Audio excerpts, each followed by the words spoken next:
Terima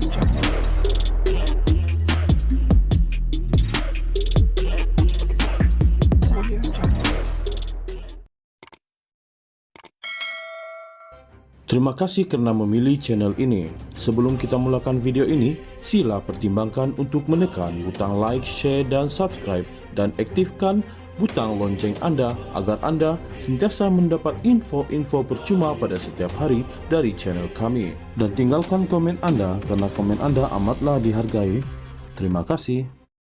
Dakwaan Datuk Seri Najib Tun Razak mengenai wujud Tita Adendum pada pengampunan diraja yang membenarkan beliau menghabiskan baki hukuman penjara 6 tahun di rumah bukan sahaja telah mencetuskan persoalan siapa yang tidak bercakap benar dalam hal tersebut, malah membangkitkan perdebatan mengenai kewajaran banduan-banduan di negara ini menjalani hukuman di rumah.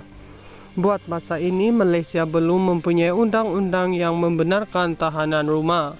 Namun Menteri Dalam Negeri Datuk Seri Saifuddin Nasution Ismail baru-baru ini berkata, kerajaan secara prinsip bersetuju untuk melaksanakan program pelepasan banduan secara berlesen PBSL menerusi tahanan di rumah sebagai usaha mengurangkan kesesakan di penjara. Katanya penghuni penjara yang mungkin terbabit dalam program itu ialah individu yang berpenyakit kronik, warga emas, orang kurang upaya dan ibu mengandung. Mereka juga akan dipakaikan peranti pemantauan elektronik yang tidak memerlukan pegawai penjara membuat kawalan di rumah.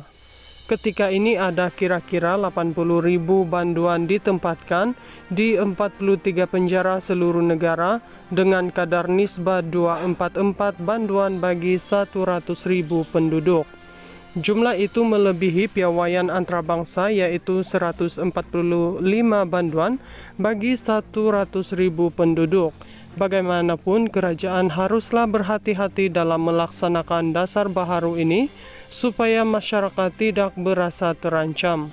Siapa yang boleh hidup tenang jika mengetahui tahanan rumah di kejiranan mereka adalah penjenayah kes berat seperti bunuh dan rogol. Justeru pelaksanaannya haruslah disasarkan khusus untuk kategori banduan tertentu dan perlu ada panel yang menilainya. Janganlah senang-senang diberi status tahanan rumah. Tahanan rumah merupakan alternatif kepada hukuman pemenjaraan di dalam tirai besi.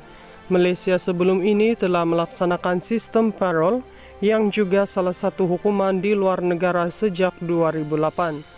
Banyak negara telah melaksanakan program tahanan rumah termasuk Australia.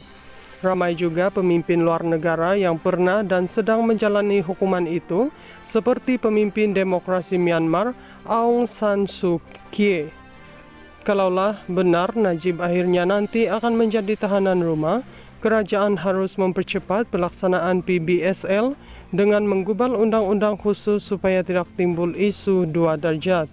Kalau Najib dapat, kenapa banduan lain tidak dapat?